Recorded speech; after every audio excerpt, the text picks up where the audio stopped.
Open houses, are they worth it? Work it? Do they work? And what should you do?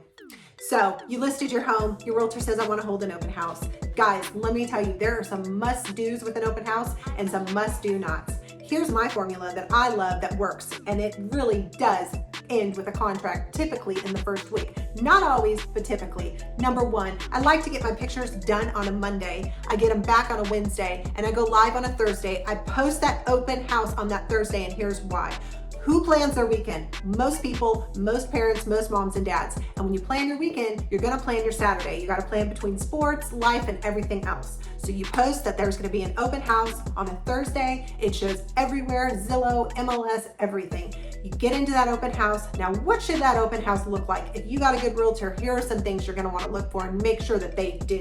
Number one, get that open house up so you see it on the internet on Thursday. Again, it will post on Zillow if they are holding an open house. So it's not behind the scenes for realtors. Number two, you want to see the time. Best times typically on a Saturday would be 12 to 2, 2 to 4. Why? People don't get up early on a Saturday. They want to sleep in. They want to spend time with their family. That's number one. Number two, you want to know that you have a very clean home. A realtor should advise you that home should be picture ready, tidy.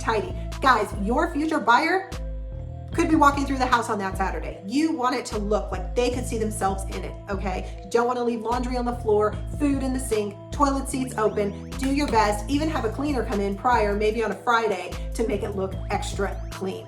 I always like to bake cookies at my open houses. That doesn't mean that you have to, but it really does send a warm feel in the home, and people can see themselves living in that home. I'm not kidding, it works. Number three, you want to make sure that your realtor is early prepared and she puts signs out everywhere. I've even had clients drive around and look to see if I put out signs. The directional signs work. Some people don't think they do, but think about it. If you don't even see that there's an open house on the weekend and you're driving down the road and you see that someone's holding it in a neighborhood you've always wanted to live in, you're gonna go. Guys, I have sold a home at the table of the open house and we wrote a contract. No lie, no joke. It happens.